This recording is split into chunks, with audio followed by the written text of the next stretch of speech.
Bien le bonjour tout le monde et bienvenue dans ce troisième épisode. On va commencer tout de suite en parlant des boucles en Python. Alors une boucle, qu'est-ce que c'est? C'est une structure de données qui va nous permettre de répéter certaines instructions. On va faire un fichier pour tester ces boucles.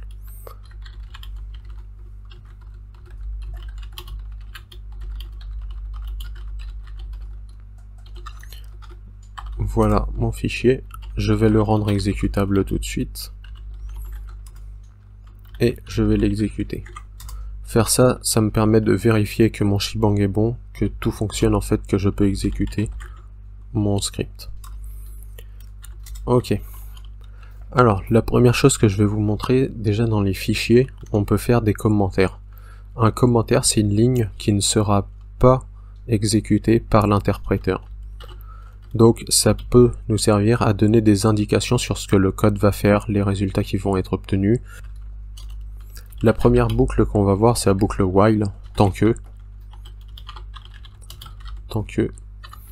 Voilà. Et pour faire un commentaire, on met un dièse en début de ligne. L'autre possibilité pour faire un commentaire sur plusieurs lignes, on met 3 guillemets comme ça. Hop. Et là ici, on peut marquer notre commentaire entre les guillemets. Et ce sur plusieurs lignes. Voilà. Une boucle while, en fait c'est très simple, on va dire tant que, ensuite on va mettre une variable, par exemple i, tant que i est inférieur à 10, on met les deux points, c'est la syntaxe de Python, c'est un deux points. Et ensuite, il faut indenter le code, c'est-à-dire il faut faire un espace. C'est comme ça que Python reconnaît ce qui doit être exécuté dans certaines structures comme dans une boucle, c'est via l'indentation. Alors l'indentation, ça vous permet plusieurs choses. Déjà, c'est indispensable pour que Python comprenne le code, et ça va aussi nous permettre d'avoir un code qui est propre, facilement lisible. Là par exemple, cette boucle, on va juste la faire afficher i. Donc on va lui dire tant que i est inférieur à 10, affiche i. Si on lance ça, il va nous afficher des zéros à l'infini. Il va même nous afficher une erreur en fait. Voilà. Il nous dit que i n'est pas défini. Alors, effectivement, on n'a pas déclaré la variable i. Donc l'idée c'est juste avant de lancer la boucle, on déclare notre variable i avec la valeur 0. Si on fait ça, là, on est dans une boucle infinie. On va avoir des zéros qui s'affichent à l'infini. Donc c'est pas vraiment ce qu'on souhaite. J'ai fait CTRL-C pour annuler, pour le stopper, je veux dire. Et là, donc, ce qu'il faut qu'on fasse, c'est qu'on trouve le moyen de que i augmente de 1 à chaque fois qu'il a été affiché une fois. Donc dans la boucle, on va lui dire d'afficher i, puis de rajouter 1 à i. Donc si on prend le début de la boucle, tant que i est inférieur à 10, affiche i. Donc i est égal à 0, donc il va afficher 0. Ensuite il va dire i devient égal à i plus 1. Donc i sera égal à 1, il revient au début de la boucle.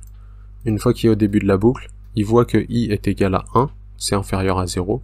Donc il affiche 1, et il rajoute 1. Et ça jusqu'à 9. Jusqu'à 9 parce que dans cette comparaison, dans une comparaison inférieure à 10, le 10 n'est pas comptabilisé, n'est pas pris en compte. Donc il s'arrêtera à 9. On enregistre et on quitte, on exécute notre boucle, et ce coup-ci ça fonctionne, et comme vous voyez, il s'arrête bien à 9. Si on veut qu'il aille jusqu'à 10, on peut soit écrire 11, si on compare à 11 il ira jusqu'à 10, ou sinon on peut utiliser l'inférieur égal, la comparaison inférieure ou égale à 10, et à ce moment-là, quand ce sera égal à 10, il s'arrêtera pas, il continuera, il affichera. Par contre, quand ça sera égal à 11, il s'arrêtera. Alors, le fait d'ajouter 1 à i, ça s'appelle incrémenter, et pour l'incrémentation, on a une syntaxe spécifique qui est plus égal 1. Là, c'est-à-dire qu'on va incrémenter, on va ajouter 1 à chaque fois. À chaque fois, on va ajouter 1. Incrémenter de 1. On a également la possibilité d'incrémenter de 2, si on le souhaite. Ou de n'importe quel nombre, en fait. On peut incrémenter vraiment d'autant qu'on veut. Maintenant, on va voir la boucle for. La boucle for permet d'itérer des listes. On va par exemple pouvoir itérer une liste de mots. Je vais commencer par définir ma liste de mots. Hop, words. On va mettre ABC, DEF et GHI. J'ai oublié un guillemet. Voilà, j'ai 3 mots dans cette liste. Ensuite, la boucle for, on va dire for W par exemple. Ça, c'est une variable qu'on définit. On peut l'appeler comme on le souhaite. Ensuite, ça va être in words.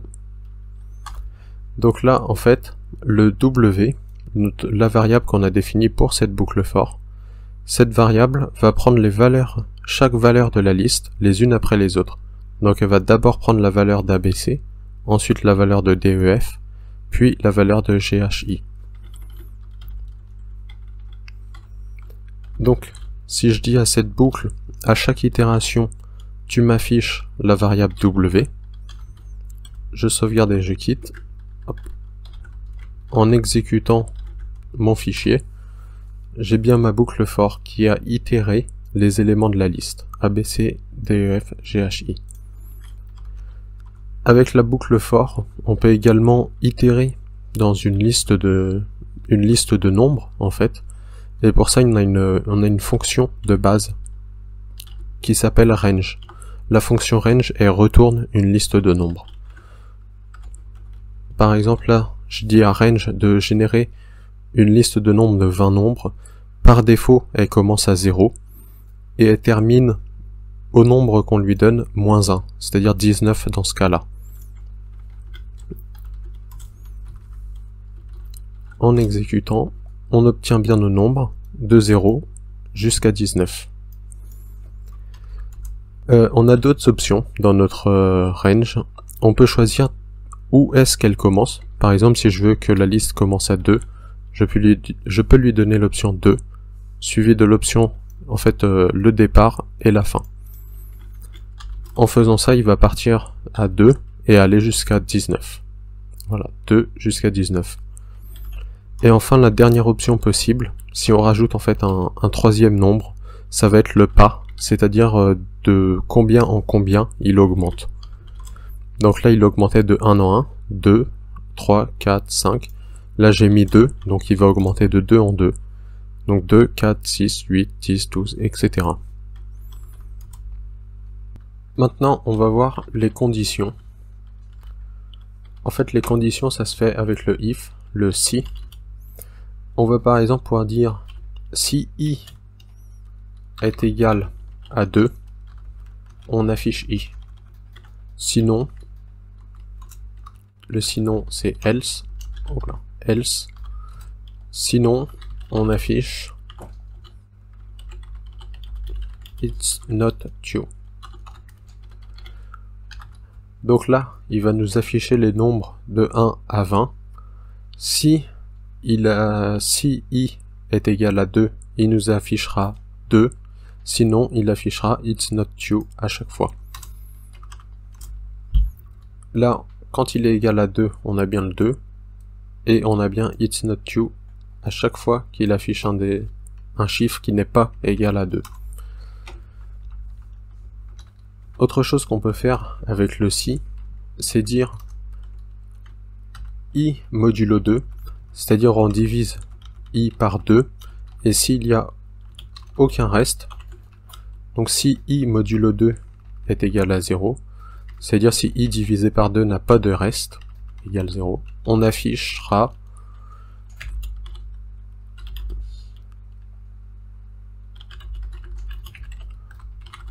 est un nombre pair. On affichera le nombre suivi de est un nombre pair. Sinon, on affichera i est un nombre impair.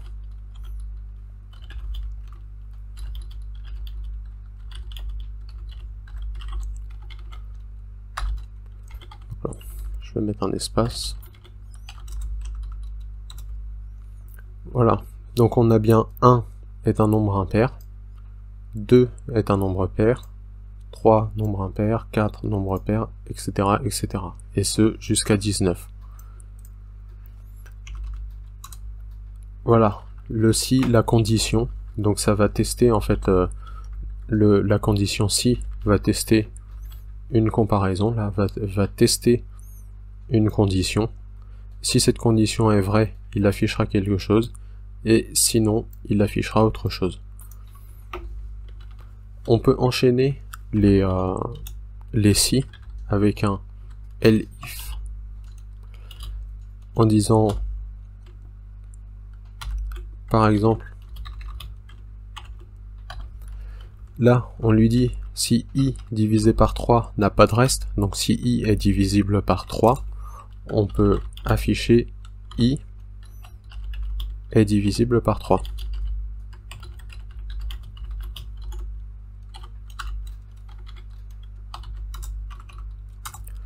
En faisant ça, on aura toujours nos nombres impairs.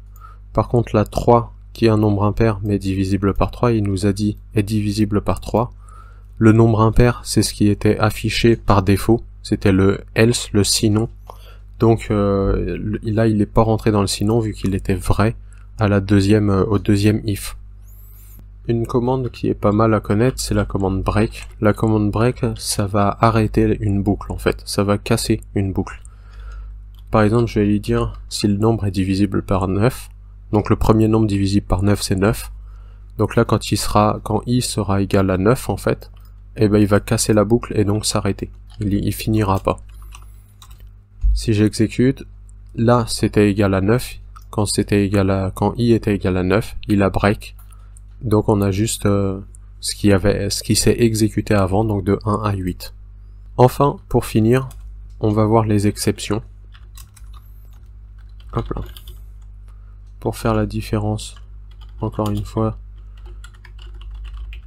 je vais printer une ligne m'indiquant qu'on est rentré dans les exceptions.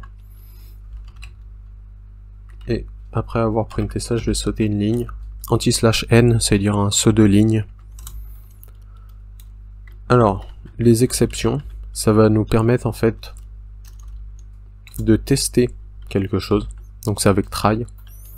Hop, sans majuscule par contre. Hop, sans majuscule le try. Dans un try, on va tester du code. On marque du code. Par exemple, afficher. On va faire une liste. Afficher le 6e élément de ma liste. Par exemple. Encore une fois, sans majuscule. Hop là. Et l'exception, si jamais, en fait, ce qui va se passer, c'est que si jamais afficher le 6e élément de notre liste a une erreur, alors il nous affichera error. Évidemment, il faut que je fasse ma liste en amont.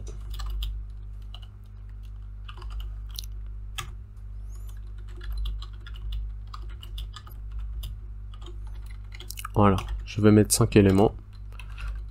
Là, si je l'exécute, il nous dit bien erreur, parce qu'il n'y a pas de 6e élément.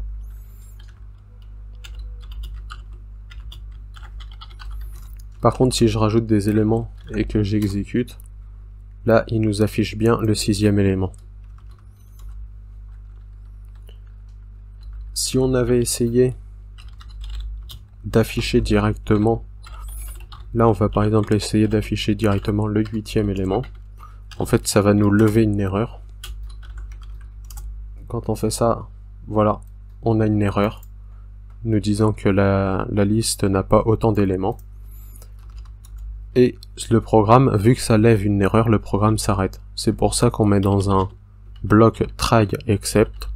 Il essaye le code, et si jamais il y a une erreur, il fait une action suivant cette erreur. Ça nous permet de continuer l'exécution de notre code, malgré des erreurs. En fait, ça nous permet de gérer les erreurs que peuvent nous renvoyer le code. Et voilà, c'est tout pour cet épisode, j'espère qu'il vous a plu, et je vous retrouve dans le prochain.